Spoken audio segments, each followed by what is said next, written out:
मिथिला विश्वविद्यालय के धरना स्थल पर बिहार प्रदेश संबद्ध महाविद्यालय संघर्ष समिति के बैनर तले दरभंगा, मधुबनी, समस्तीपुर, बेगूसराय के शिक्षक कर्मचारियों ने एक दिवसीय धरना दिया।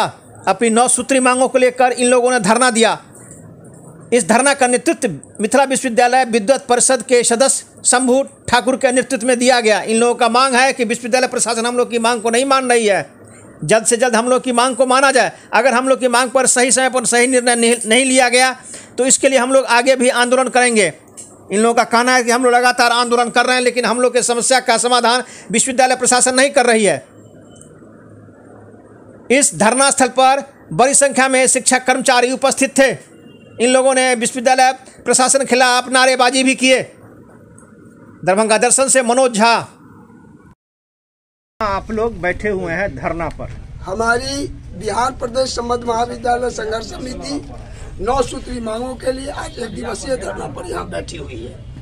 सूत्री मांगों में सबसे पहला है कि आज जिनका भी मूल्यांकन कार्य अभिषद, अधिषद और एकेडमिक काउंसिल से पास, उसको वर्तमान पदाधिकारी विश्वविद्यालय को खारिज करके हम लोगों को ठहराव भत्ता और यात्रा भत्ता से वंचित कर दिए।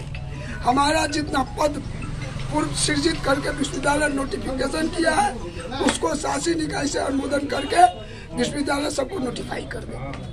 बैठने का 2 मुख्य वजह है। एक है कि हमारे कॉलेज में जो कर्मचारी काम करते हैं उनको पद को लेकर उनके कॉलेज में रहे कि नहीं संशय बना हुआ है कर्मचारी में, तो कर्मचारी का भी एक स्थायी हल हो, यह भी एक मुद्दा है। दूसरा मुद्दा क्या है कि कॉलेज को आमदनी बहुत है और शिक्षक हमारे वहाँ उनको पेट्रोल का भी पैसा नहीं मिल रहा है। तो 70-30 जो राजभवन चिट्ठी दे रहा है बार बार विश्वविद्यालय को, और विश्वविद्यालय भी क्या करता है तो राजभवन की चिट्ठी को हूबहू नकल करके कॉलेज को भेज देता है। उसका कहीं रिजल्ट नहीं है, उसका पालन जो है सो जीबी और कॉलेज के नहीं कर रहे हैं। तो हम लोग का ये मांग है कि ये पत्राचार मत कीजिए विश्वविद्यालय वाला। पत्राचार आपको 2 साल से चल रहा है कि 70-30 का अनुपालन करना चाहिए कॉलेज को, जबकि आप अनुदान वितरण में पहला पॉइंट वही देते हैं कि पालन करने पर ही अनुदान वितरण किया जाए।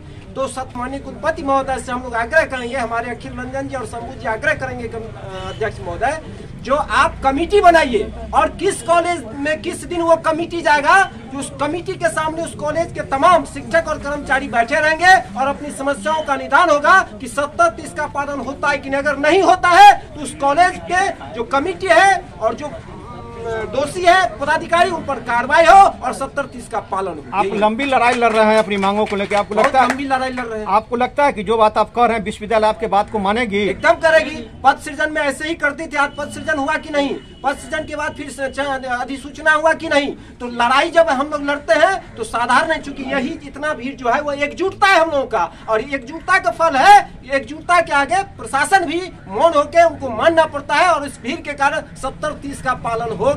या नोट कर लीजिएगा, आप भी कहिएगा कि नाम बताइए। नाम बताइए। Doctor Sanjeev Jha, PLM college Anjar.